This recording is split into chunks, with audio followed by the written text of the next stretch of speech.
79-37 win. 14 straight win for the Trojans. Guard Avery Howell led the Trojans with 18 points off the bench. Juju Watkins had 16. The Trojans are 18-1, 8-0 in the Big Ten. UCLA's women's basketball team, number 1 in the country, is at Rutgers tonight. No debates, no speculation, just the info you need. That's your KBLA Sports Minute. I'm Ray Richardson on KBLA Talk 1580.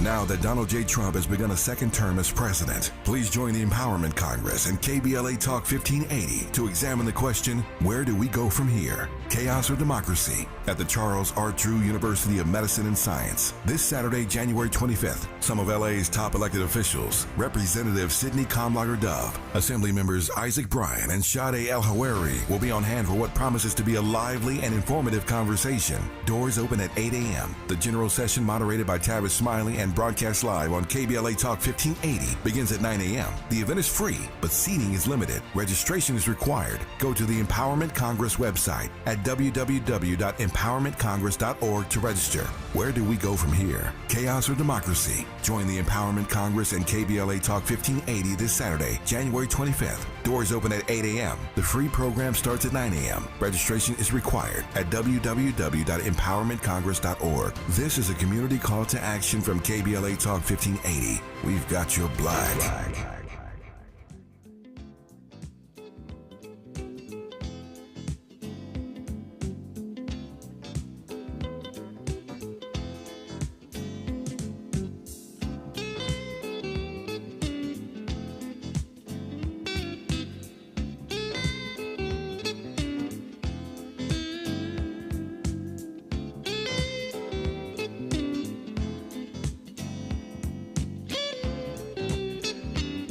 I'm Tavis, Smiley. We welcome Geraldo Rivera back to this program, and there are a number of things I want to unpack with him in this hour, starting with his read of this present political moment as a veteran newsman and former close friend of Donald Trump. So a whole lot to unpack there. I'm anxious to hear his commentary. He and I have been friends for many years, and I start, as I always do whenever he comes on this program, with this. If you like me, or love me, thank Geraldo Rivera. If you loathe me, blame Geraldo Rivera. He's the one that put me on the national scene 3 decades ago, and I am forever grateful for him opening up a door for me and ushering me into the space that he has occupied for so long, so well. There's also a new documentary I called One to One, John and Yoko, which lays out details how Geraldo's TV show radically altered people's views about public protest by John Lennon and Yoko Ono. We'll play a clip for you a little bit later and let Geraldo sound off on that. But I'm looking forward to this hour, talking politics and protest with Geraldo Rivera. G, good to have you back on. How are you, sir?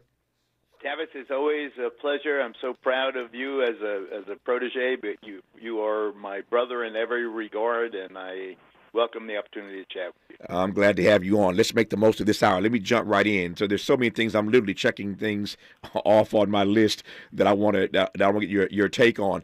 So there is news that a federal judge has halted this birthright citizenship that Donald Trump sought to deny Americans with that executive order the other day. So for the moment, a federal judge has halted this. It will not move forward. As you know, there are now 22 plus attorneys general who have signed on to a lawsuit against the Trump administration over this particular issue. You know it as well as I do, but the judge said, and I quote Geraldo, "This is a blatantly unconstitutional order." That's where we are at this hour. What say you?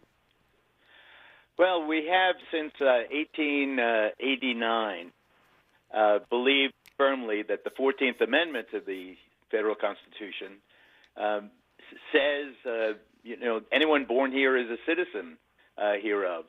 And that's the way it's been. We have interpreted the 14th Amendment since the Civil War, and then the Supreme Court in 1889 had this case, and they said, yes, indeed, if you are born here, you're a citizen of this country.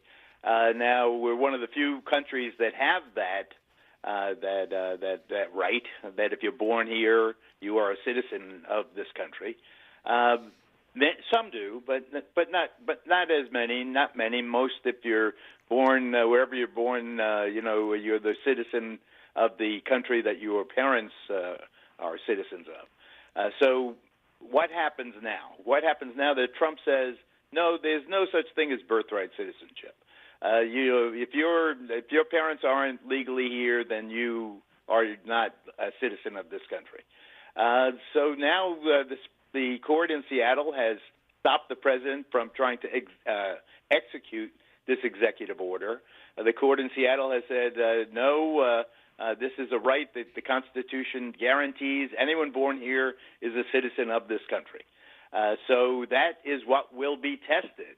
And I tell you, Tavis, just my impression doing the research, I wrote a couple of books about immigration. Mm-hmm. I think this case is a lot closer than a lot of people who are advocates for immigrants would like. I think it's going to be a close case. Remember, it's going to go to the Supreme Court of the United States. The Supreme Court of the United States has an automatic conservative, a very rigid conservative majority, and they'll do everything they can to back President Trump. And I think just like they gave Trump immunity from prosecution, that same court will now decide ultimately whether it's a fact that people born here are citizens hereof. So I think it's going to be very, very, very close case, and it's going to cause potentially enormous disruption to have it. How do you we'll come to the disruption here potentially in just a second here, but how do you read that in this moment something that has been, to your point, so long standing would in this moment just be so radically overturned? Well, you have it's a great question, and the issue is look who is in the White House. Mm-hmm. You have an emboldened monarch who believes he was, badly treated, whose constituents largely oppose illegal immigration or, oppose immigration of any sort, virtually. It's a very poll after poll in the Trump era has shown that most Americans do not believe in the liberal immigration policies of Joe Biden. They want Trump says he wants to stop immigration, basically. He says people born here, it's ridiculous to give them citizenship. Some pregnant women are coming here just to have their babies here so the babies will be citizens and so forth. So I think it's going to be a very, very bitter battle between those who say, no, the 14th Amendment, basically gives, the right of citizenship to anyone born here. Those who oppose that view, the Trumpian view, so they say that the citizenship is arbitrary. Those who Trump says no citizenship unless your parents are legitimately a U.S. citizen. But I believe that the issue will be people will say, no, the 14th Amendment wasn't intended for people born here to be citizens. It was intended that the families of enslaved people, those are the people the 14th Amendment was aimed at, not, tourists from China or, farm workers from Mexico. The amendment was written to ensure that enslaved people following the Civil War would be considered citizens and could not have their citizenship revoked. That will be the argument. It is not intended, they will argue, to include people just born here, randomly or with the intent to become citizens. I want to probe that when we come forward. Geraldo, as you may know, is not just a journalist and talk show host and author, but he's a lawyer as well. It's been so long since he practiced that I'm always impressed that he still recalls these things. But I do want to probe. He puts his finger on it. That slave narrative is going to come up. I want to go right to that when we come forward with Geraldo Rivera on Tavis Smiley. Generous listening. Charitable listening. It's why everybody wants to talk to Tavis. The conversation continues when we come forward. Welcome to Staples. I am so pumped. My business is going to kill it this year. Awesome. How can I help? First, a new computer. With Staples Home and Office Hot Deals, you save big on tech. And new posters. Save on custom printing, too. And, a new chair? A chair? Who has time to sit? Maybe all your new clients? Now you're talking. With Staples Home and Office Hot Deals, you'll find huge savings on custom prints, storage, chairs, and tech. And now save up to $175 off your print order. Exclusions apply. Visit staples.com/print for details. Ends 2/1. Robinhood Gold members can now enjoy the VIP treatment, receiving a 3% IRA match on annual retirement contributions. With Robinhood Gold, the perks of the high net worth are now available for any net worth. The new gold standard is here with Robinhood Gold. To receive a 3% boost on annual IRA contributions, sign up at Robinhood.com/gold. Investing involves risk. 3% match requires Robinhood Gold $5 a month for 1 year from first match. Must keep funds in IRA for 5 years. Go to Robinhood.com/boost. Robinhood Financial LLC member SIPC. Gold membership is offered by Robinhood Gold LLC. Make a move into a home of your own. With City National Bank's Ladder Up Home Loan Grant, you could receive up to $20,000 that you never need to pay back. Use it toward your down payment, save on closing costs, or to buy down your mortgage rate. Find out more at cnb.com/ladderuphome. City National, here for every stage of the journey. Property must be in a qualifying market in California, New York, or New Jersey. Additional terms and conditions apply. Not all applicants will qualify. Terms are subject to change without notice. City National Bank is an equal housing lender. Member FDIC. NMLS number 536994. Oh, could this vintage store be any cuter? Right? And the best part? They accept Discover. Accept Discover? In a little place like this? I don't think so, Jennifer. Oh, yeah, huh? Discover's accepted where I like to shop. Come on, baby, get with the times. Right, so we shouldn't get the parachute pants? These are making a comeback. I think. Discover is accepted at 99% of places that take credit cards nationwide. Based on the February 2024 Nielsen report. If you're living with dry age-related macular degeneration or dry AMD, you may be at risk for developing geographic atrophy or GA. GA can be unpredictable and progress rapidly, leading to irreversible vision loss. Now there's something you can do to slow it down and get it going slower. Izervay is proven to slow GA progression. Izervay gets GA going slower. Izervay or avacincaptad pagel is a prescription eye injection used to treat GA. Don't take it if you have an infection or active swelling in or around your eye. Izervay can cause eye infection, retinal detachment, or increased risk of wet AMD. Izervay may temporarily increase eye pressure. Your vision may be impaired after an eye injection or exam. Don't delay. Ask your doctor about Izervay today. Izervay gets GA going slower. Visit Izervay.com. That's IZERVAY.com.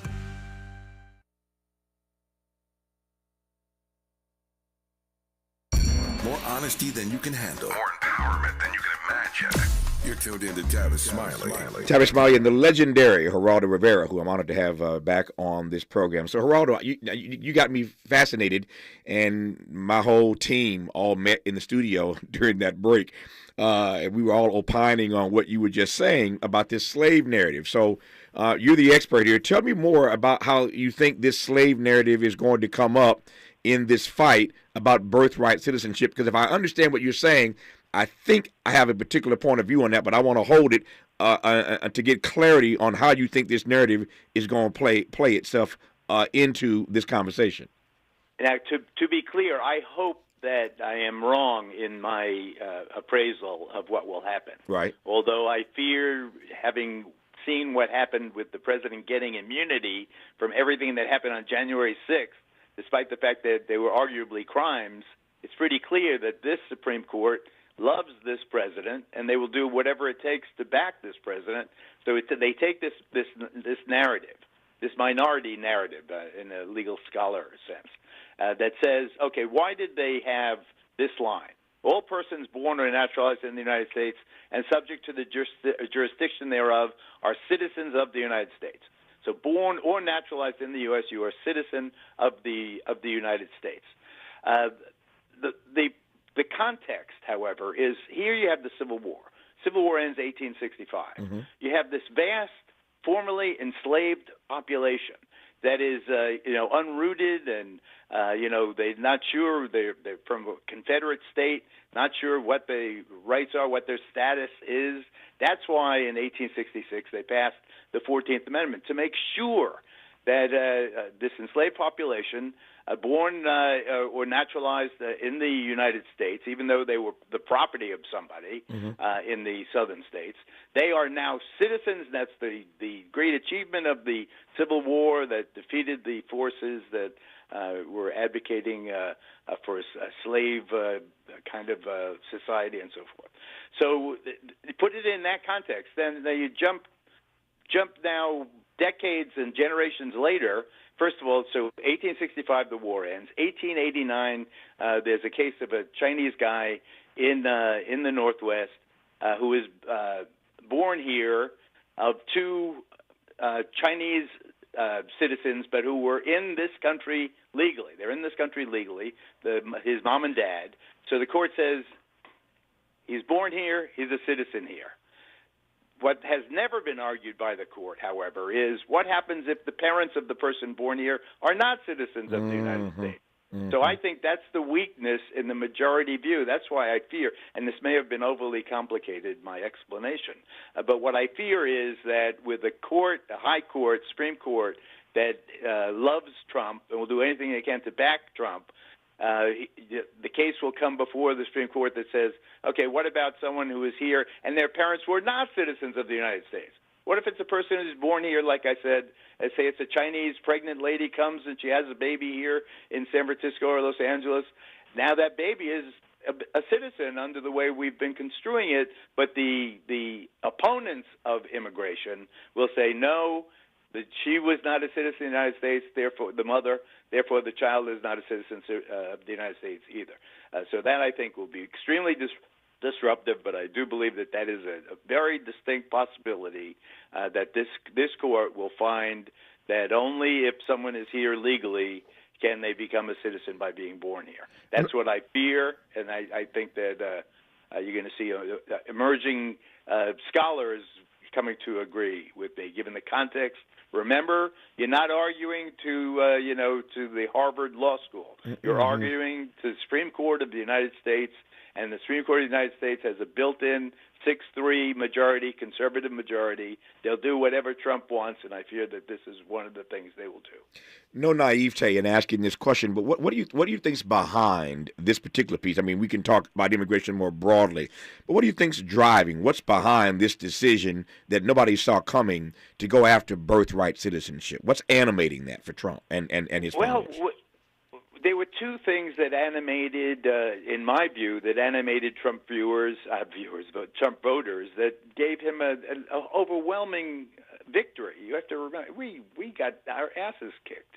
I endorsed Kamala Harris 2 weeks before the election, and people thought I was nuts, but I thought that she had a shot. But Trump won so overwhelmingly. I'm talking to you from Ohio now. He swept this state in a way that sometimes in California you forget how the majority of the country is thinking. So I think that Trump is so two things. It was the transgender stuff, boys playing girl sports and all that, and immigration. And with immigration comes crime in the minds of the voters. So Trump went bent over backwards to make it synonymous between rapists, murderers, and immigrants. They're all the same. So it was, he did it effectively. These were his constituents, and now he's going after birthright citizenship as more fodder to his supporters. I appreciate what you did for me. I'm going to continue to fight these immigrants, this horde, these invaders are coming to steal your job, coming to take your wife, to rape your teenager. Every time there's a crime committed by an immigrant, that's the first line you see in the news stories. Yeah. Immigrant Jones raped citizen Sally. That's Trump. He's following through. He's rewarding, as he just gave immunity to January 6th rioters, some of whom beat up cops. He is now going to say, okay, I'm going to interpret the immigration laws as strictly as I possibly can. And one of the groups I'm going after are people who are born here who claim to be citizens of this country. I say they're not citizens, says Trump. So it's going to be, Geraldo, will volunteer to argue this case before the Supreme Court. However, I believe that it's a real peril that birthright citizenship that we've had for over a century will be abolished in the mid to near future, Tavis. I want to ask you a question about Trump, and then I want to ask you a question about his party, the GOP. The Trump question first. I mentioned earlier, and I know, of course, given our friendship, that you were friends with Trump for a long time, and that friendship started many, many years ago in New York City, where you both lived at the time. Could you ever have imagined then hanging out with Donald Trump that he turned out to be this sort of iteration of whatever he was when you met him? Well, that's a great and complicated question. I have to also remind you and your listeners that I was in the last class of The Apprentice. Mm-hmm. You know, in 2015, I came in second place. Trump really took care of me because of our friendship. And even then, that was just a couple of months before he announced for the presidency. I did not expect that he would be getting involved in politics in that way, just because I knew his past. It paralleled my own in some ways, not with his fabulous wealth, but just being playboys in New York and doing this and that. I said he's going to be president, and with that checkered past. Mm-hmm. His flamboyant lifestyle, I just didn't believe it. Then he announced, and guess what? And he went after immigrants on the day he rode down the escalator. He went after immigrants that day. Yeah. He went after the Mexican immigrants that are coming, and they're coming to commit rape and murder, and then some, I assume, are good people, he said. That was in his first sentence. So Trump knew that he was going to use immigration as the issue that was going to propel him to the White House, and he did. And those of us who thought we knew him had no idea. I mean, you go around Trump Tower in New York, and to see the employees that work for Trump, he's got Mexicans, he's got African Americans, he's got Italians and Jews and Norwegians and so on and so forth. He's got everybody there. I never, and a New Yorker, I didn't figure him for that. That kind of the mean-spirited racialism, if it's not racism. It's the protectionism, or whatever you want to call it. But he just decided that the way to the White House was to, think protectionism, think, get these invaders out of here, make America great again is really a code for, a different kind of 1950s world that we never want to see again. Yeah, you spent a lot of years at Fox. How many years are you there? 20-odd. Yeah, 20-odd years at 22, 3. Yeah, so 20-some years at Fox News. So you can answer this question. How will Fox News and the MAGA crowd in the days, months, and years ahead square these two things? The point you made earlier, that Trump pardoned all those January 6th insurrectionists, some of whom beat up cops. How do you square that narrative with the rule of law, which has always been their go-to? How is Fox News going to explain this in the days to come? I don't know what Fox News is going to do, but I could tell you that the president is unabashed about it. He doesn't care that it is a contradiction. He cares that by changing the narrative so they're no longer rioters or insurrectionists, or criminals. They're patriots who have to be protected. They bring up George Floyd riots and say, how many of these people went to jail? How many of these people got 18 or 20 or 22 years in prison? He's got a very powerful narrative that plays to his base, that these people weren't anti-cop. The cops were delusional, or the cops were misguided. It wasn't the insurrectionists' fault. It was the Biden administration who unleashed the Capitol Police on these patriots. I mean, I'm obviously talking with great sarcasm. I hope you can pick it up here. I get it. As I said, there's so many things I want to get your temperature on. We'll get to the one-to-one John and Yoko documentary on the backside of this hour. But I do want to ask you this. Joe Biden gave that farewell speech where he talked about America fast becoming an oligarchy.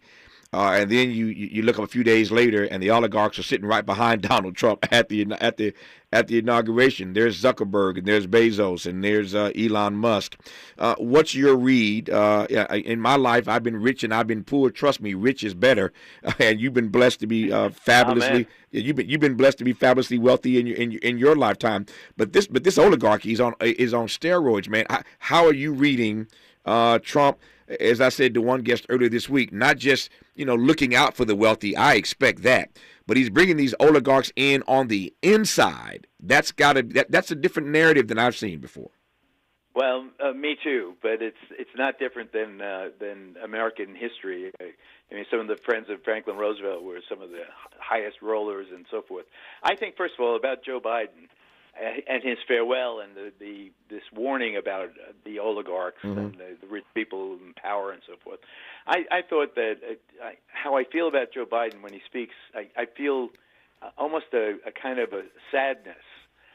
He's my age, almost exactly. He's 8 months older than I am. He feels diminished.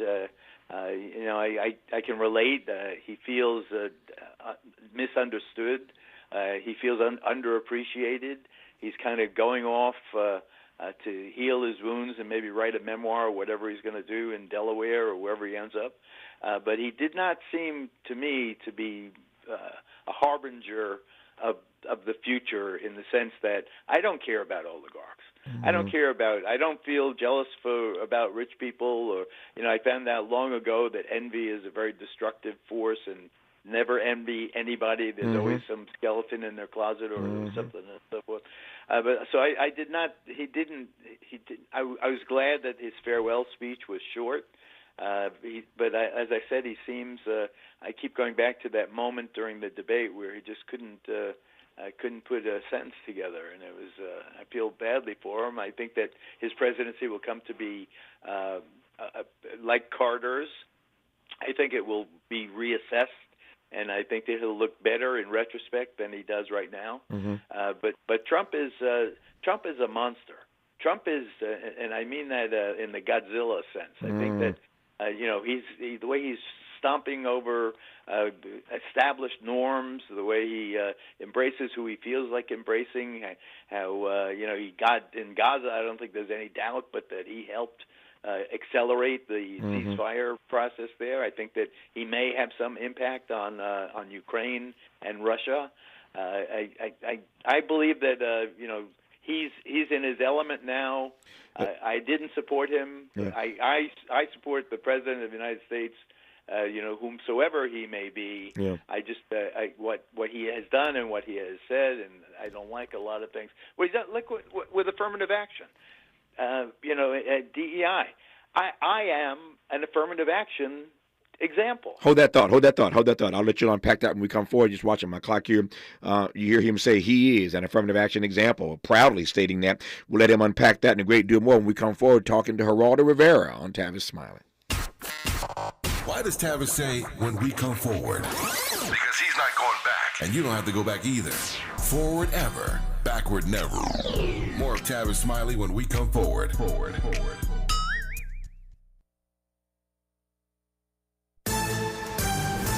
I'm Bree Wood with 4 Things You Should Know with BIN News. An undercover sting operation by the Housing Initiative found real estate professionals in Chicago often refuse to rent to low-income families with Section 8 vouchers, violating the Illinois Human Rights Act. Around 24 states' attorneys general are suing to block President Trump's executive order ending birthright citizenship. Opponents argue it's unconstitutional. New York City is preparing for possible deportations and federal raids under President Trump's new policy, allowing ICE to arrest illegal immigrants at sensitive locations. Mayor Eric Adams instructed staff to follow the law and work with ICE on migrant issues.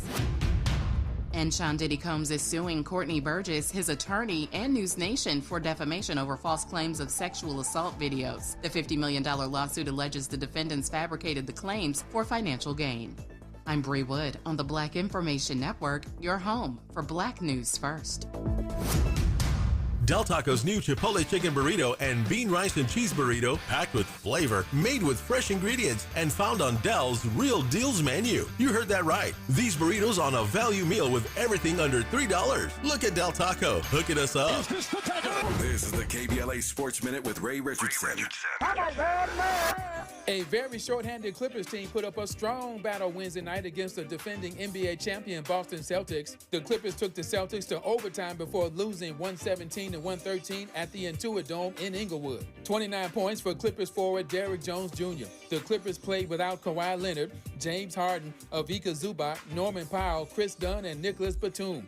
Not much rest for the Celtics. They play the Lakers tonight at Crypto. The USC women's basketball team, ranked 4th in the country, had no trouble at Purdue Wednesday night. The Trojans held Purdue to 2 points in the second quarter, en route to a 79-37 win. 14 straight win for the Trojans. Guard Avery Howell led the Trojans with 18 points off the bench. Juju Watkins had 16. The Trojans are 18-1, 8-0 in the Big Ten. UCLA's women's basketball team, number 1 in the country, is at Rutgers tonight. No debates, no speculation, just the info you need. That's your KBLA Sports Minute. I'm Ray Richardson on KBLA Talk 1580.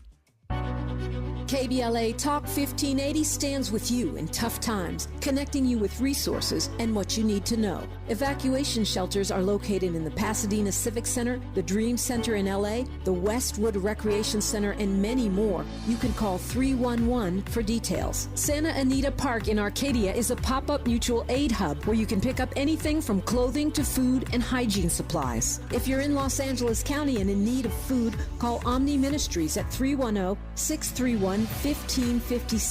Donations can be made to Zelle, Omni Ministries, Inc. at yahoo.com. Parking Lot I outside of Rose Bowl Stadium is a pop-up mutual aid hub where you can pick up everything from clothing to food to hygiene supplies for free. To volunteer or donate to help victims of the fire, contact the LA Emergency Network at enla.org. The Cochran Firm and Ivy McNeil, Wyatt Purcell and Diggs, Jasmine Canick, and others have launched a GoFundMe specifically targeting Altadena. Visit LA Fires. The impacted Black community urgently needs help on GoFundMe, and donate to help Black evacuees fighting for survival. Airbnb is offering free temporary housing to people displaced by the fires. Call 211 to sign up. The LA Chamber of Commerce is stepping up to help you sort out insurance claims and other paperwork. Reach them at 213-580-7500. South LA Cafe has free groceries, clothing, and water available at 1700 Browning Boulevard in LA. Track their giveaways or volunteer through their Instagram at South LA Cafe. U-Haul is donating short-term storage free of charge for 30 days to evacuees. Shelter for small or large animals can be accessed by calling 211. A Black-led coalition of community organizations is offering support and resources in the Altadena area at the Flint Ridge Center at 236 West Mountain Street in Pasadena. For comprehensive lists of resources for housing, food, shelter, and more, visit Mutual Aid LA Network on Instagram. Praying for LA and standing with you. KBLA Talk 1580.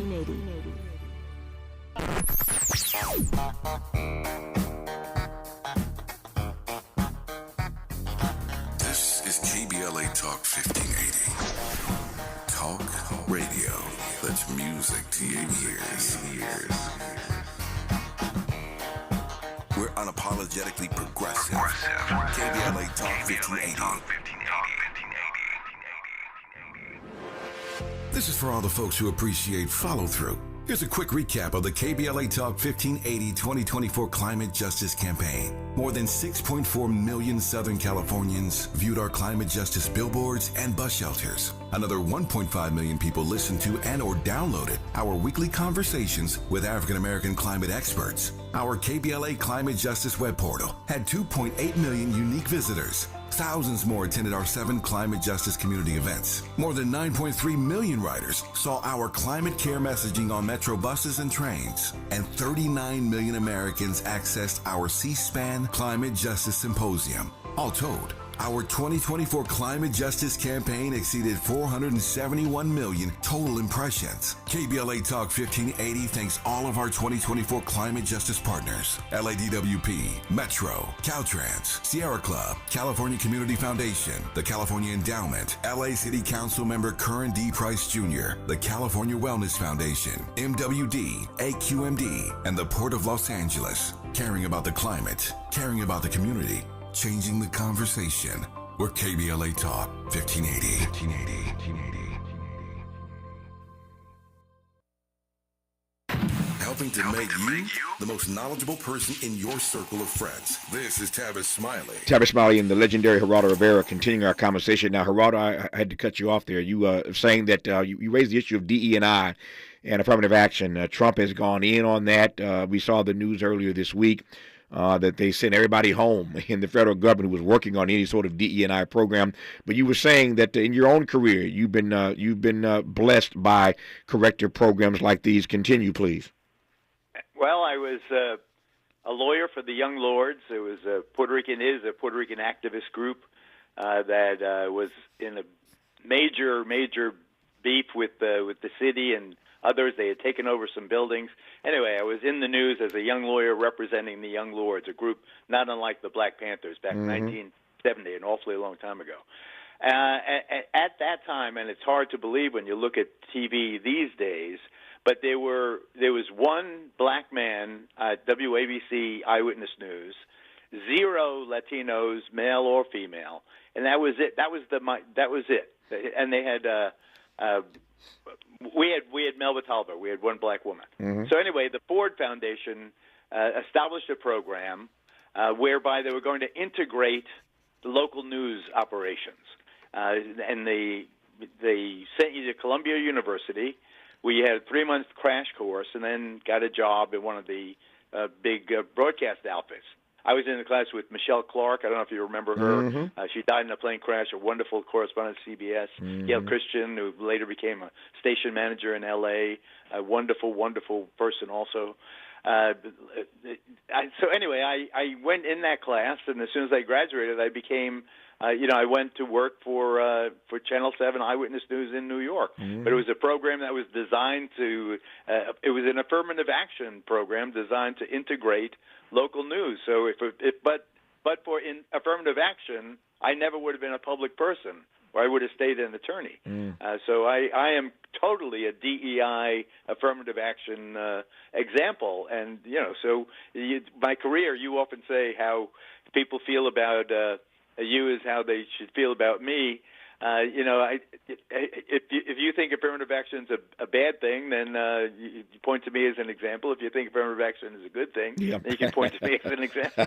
No, I take your point. Since you mentioned ABC, let me follow you there. I want to just ask a couple more questions, then I want to move toward the documentary, which I'm fascinated by.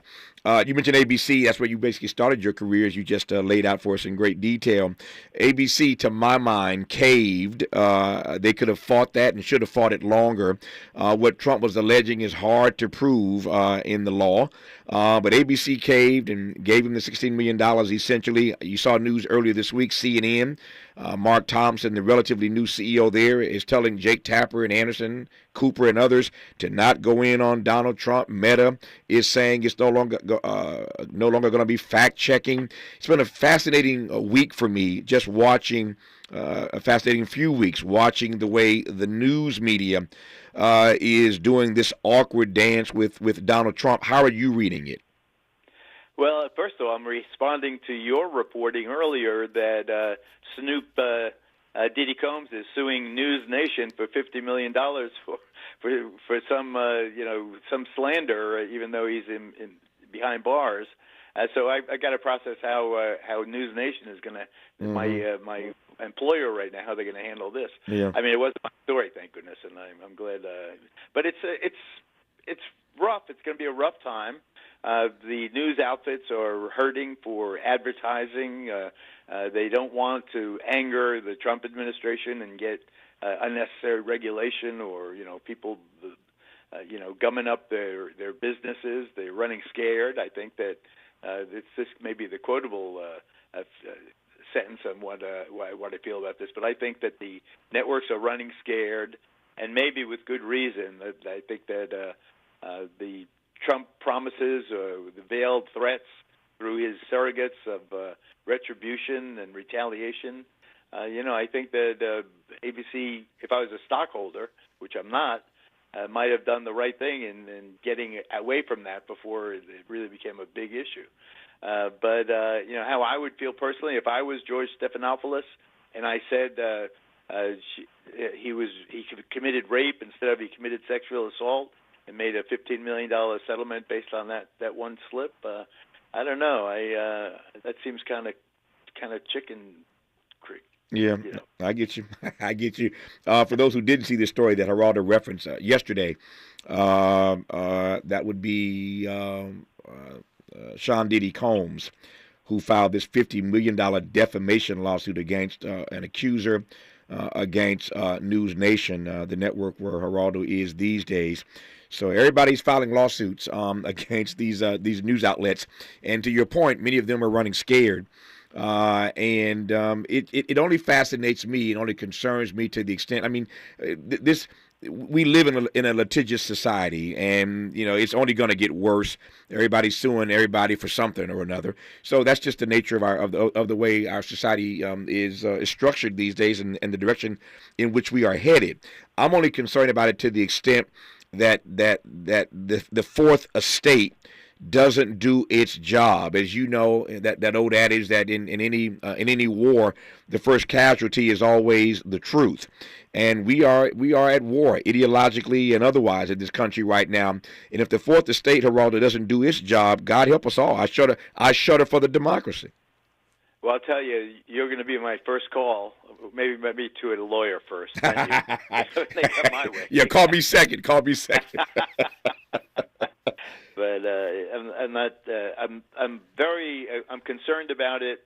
I mean, not me personally, because they can only come after you if you've done something. I've done nothing with my job, but I feel that we need to have a certain swagger in what we do, but we have to be right about what we say. Like Sean Diddy Combs suing somebody for all that money. I know that there are, I don't know how many lawsuits against him already. Yeah. I mean, are there lawyers that are kind of promoting themselves as the lawyers to go after him? People in high places are very vulnerable in many ways. Yeah. God, look at the Blake Lively situation with the other guy. But you take a risk. You take a risk these days. I mean, everybody wants to get that interview. Everybody wants that get. And I've said many times in my career that every get ain't worth getting. Every get ain't worth getting. So you book these folk on your shows or on your podcasts, and they say what they say. They run off at the mouth, and then you're subject to a lawsuit, and that puts the company in trouble. And so whether it's what's her name, Miles Jaguar, right? Is it Jaguar? Whether Jaguar running her mouth and opening herself up to a lawsuit from Jay-Z, or whether it's News Nation having some guest on one of their shows and getting Diddy to file a $50 million lawsuit. People got to be careful, man. You got to be careful who you book, what these people say, and how that subjects you to lawsuits. And as one who is now just a talent, but also an ownership, I'm talking to myself as well.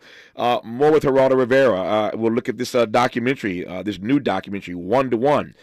John and Yoko, and how Geraldo was connected to that when we come forward on Tavis Smiley. Hope, agency, dignity. This is Tavis Smiley. Can you dig it? Come on! We asked seniors how to prevent Medicare scams. My best advice, if you get a phone call, do not talk to the person. These people are well trained. Don't talk to them. They don't know me. They're just trying to scam me. Don't be fooled. Hang up. Just hang up. Never give out your Medicare number. They're going to get your number to put in a false claim. If I get a call from someone, I don't pick up the phone. And should I pick up the phone and they ask for information, then I hang up. How do you detect Medicare fraud? Just like I check my credit card statements, I check my Medicare statements monthly. Scammers can get a hold of your number, order medical devices through your account, and you're not even going to know about it if you don't look at your statement. Check your statement every month. If you get your statement and you see something that you know you did not have done, you report it. Call your Senior Medicare Patrol. To report Medicare fraud, call the Senior Medicare Patrol at 855-613-7080. We've got a lot to talk about. Hi, I'm Zoe Williams, a.k.a. the voice of reason, encouraging you to join me weekdays from 7 to 9 p.m. for the world's most intriguing relationship radio roundtable. Every night, I facilitate and encourage our loyal listeners to participate in the most engaging relationship discussions you'll hear anywhere. So make it a point to rendezvous with me, Zoe Williams, the voice of reason, Monday through Friday, 7 to 9 p.m. Pacific Standard Time. Trust me, your relationships will never be the same. The VOR is on fire tonight. Unapologetically progressive. KBLA Talk 1580. We've got your black. Want to play a game with me and Dad? Mommy's not feeling good. You need to vaporize that cold. Vaporize? Yeah, with Dayquil VapoCool. It's Dayquil plus a rush of Vicks vapors. Whoa. Come on, honey. Let's let Mommy rest. You guys are amazing. And so is Dayquil VapoCool. Dayquil VapoCool, the vaporizing daytime coughing, aching, fever, power through your day medicine. And to vaporize sore throat pain, try Vicks VapoCool drops. Use as directed. Keep out of reach of children. Oh no, stomach issues again? Stomach issues? Who are you? Your pancreas. I could be the real reason for your diarrhea, gas, bloating, stomach pain, or loose oily stools. I thought it was my stomach. People often do, but any of these symptoms could mean having a condition called exocrine pancreatic insufficiency, or EPI. With EPI, the pancreas doesn't release enough enzymes to break down food, but EPI is manageable. Use the symptom checker on identifyepi.com and speak with your doctor. That's identifyepi.com. Sponsored by AbbVie. Made fresh daily in Leimert Park, Los Angeles, California. You're listening to Tavis Smiley. Tavis Smiley and Geraldo Rivera. I appreciate him indulging all of my political questions. You don't get a veteran journalist on of his stature and not get his take. And now that he's 80 plus years into this life of his, I also love his perspective because he has a long view.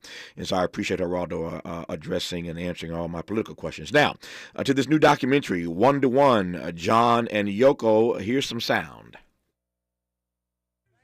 Here is John Lennon, still known as the leader of the Beatles and all the rest of that, giving a benefit concert for this cause that was so near and dear to me. It's my personal nightmare to this day. I remember the horror of Willowbrook and how it motivated me to do something, and the only way to do something was to raise money as well as consciousness. Are you ready, Yoko? Sisters and brothers, this is the time of change.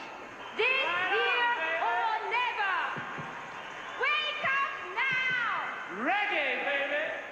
Lennon's performance was unbelievable. When he stepped out, I remember he had an old army jacket on. And he stepped out there, and first of all, that's John Lennon.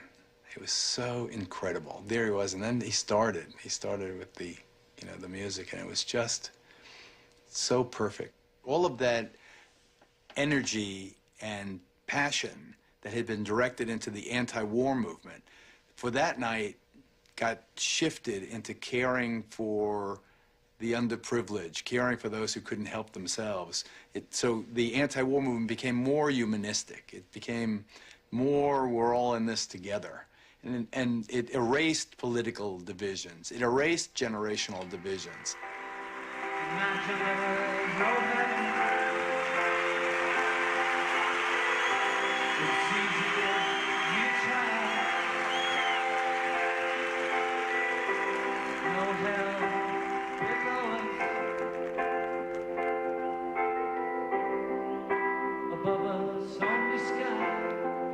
Geraldo, tell me about this documentary, man. Well, the cause that it raised funds for was this huge institution in New York called Willowbrook, the largest in the world, actually, caring for a population we described, and mentally handicapped, just use that expression. Those with intellectual disabilities. But it was awful. It was filthy. It was the kids inside died. Anyway, I got a tip. I exposed it.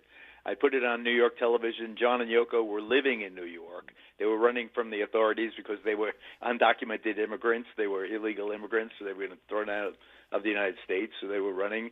So John reached out to me and said, I've seen this expose you've been doing on WABC, on Channel 7. What can we do? And so I went to their home in Greenwich Village, hung out with them, became dear friends with John Lennon and Yoko Ono, as a big fan of the Beatles, of course, in the day. And they did that concert for me, two of them. Magical, raised at the time $250,000, which was a huge amount in 1970s dollars. And it was one of the first of the benefit concerts. I think it was actually the second big benefit concert after the concert for Bangladesh with George Harrison. So he had John Lennon, another Beatle, doing the benefit. Stevie Wonder did was the opening act, believe it or not. It was just a wonderful experience for me. I didn't know that the film was even coming out, and to hear my voice, I don't even remember doing the interview. But it's all true. I befriended John then, be very very close, and we lived close in New York. I'll quickly tell you this story. On the corner of 64th and West. Central Park West. I ran into John and Yoko in the October of 1980. 6 weeks later, 6 blocks away, John Lennon was assassinated in 1980. I heard the shots. I swear to God, Tavis, they called me in to ABC to report on it. Just hours later, I reported that he had gone, and it was just. And you think about it, he's been dead for what's that? 20, 44 years. Imagine all the music he could have made. But he's gone. I'm delighted that when I saw John and Yoko on my corner, in the carriage was Sean Lennon, the son, the baby, who produces this film. All these years later, he found the footage. He put together the concert. It's never been seen in its entirety, and he put it together. I got these interviews, and now I guess a lot of excitement about it. I have nothing to do with the production, but I'm very proud of it. You have had a storied career. The joy of hearing Geraldo share these stories publicly and with me privately over the years is always it's a beautiful thing for me just to hear all that he has encountered and enjoyed these experiences over the course of an amazing career. Our remaining moments with Geraldo Rivera when we come forward on Tavis Smiley. What's your quarrel with the world? You're listening to Tavis Smiley.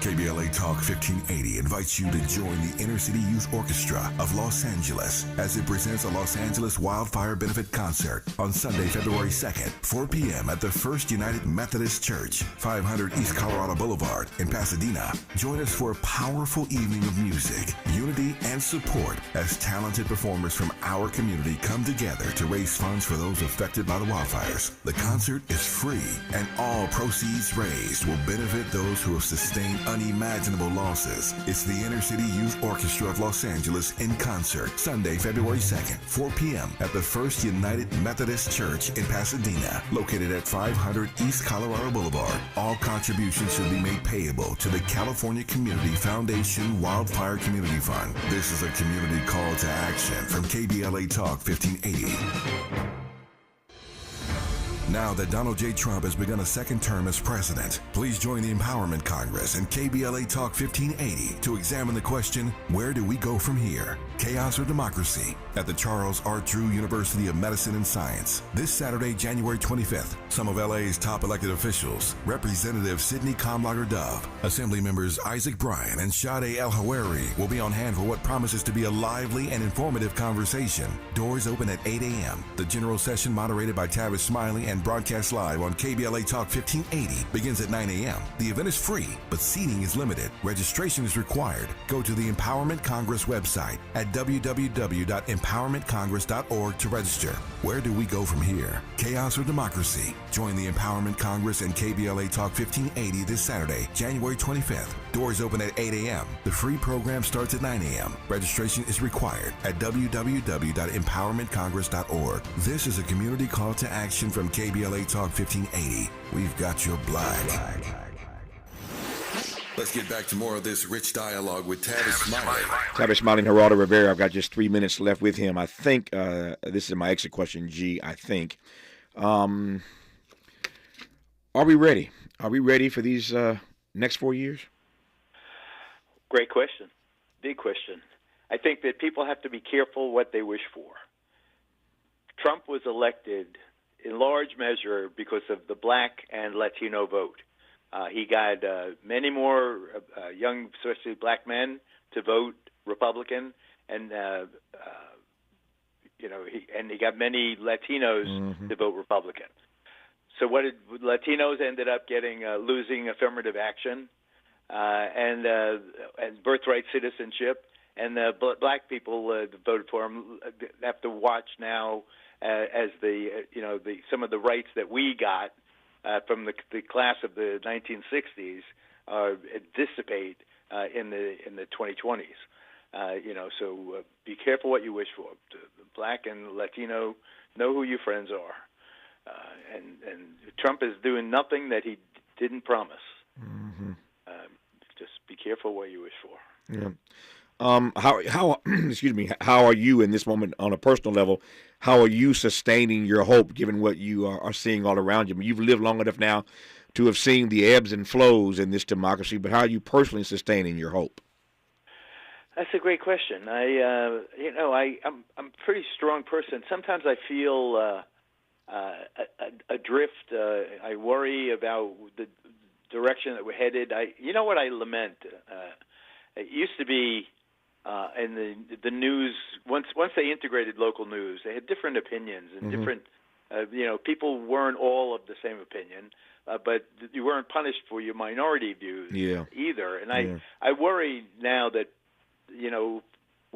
will people have a more limited view of the world? I mean, will they only watch Fox News if they're on the right? Will they only watch MS if they're on the left? Are we going to have a country that's so fractured that we all go hide and just watch our podcast or listen to our podcast, and ignore everything else that's going on? I worry about engagement, and I wonder what's going to happen with. This affirmative action thing and racial relations. It's sad to me when people who play to the worst of us get rewarded for it. I think that's very, very distressing. Yeah. And I keep hoping that there's more to President Trump, although he seems every move he's made since inauguration seems to be confirming the worst view. Yeah. But we'll see. Well, we will see. As you say, the struggle continues, and all I know is that we can't win unless we fight. And so there you have it. I am grateful always to Geraldo Rivera for making the time to come on this program. So thank you for your time today. And we love you, Tavis. You're part of our family. Love you much. I appreciate you, man. All the best to you. We'll talk soon, my friend. Okay. Thank you. Just like that, 3 hours gone. Tomorrow is Friday, which means tomorrow is the best of Tavis Smiley. So many great conversations this week. It's gonna be hard to choose 3 great ones. Just 3, but we'll figure it out, and we'll talk to you tomorrow. Until then, thanks for tuning in, and as always, keep the faith.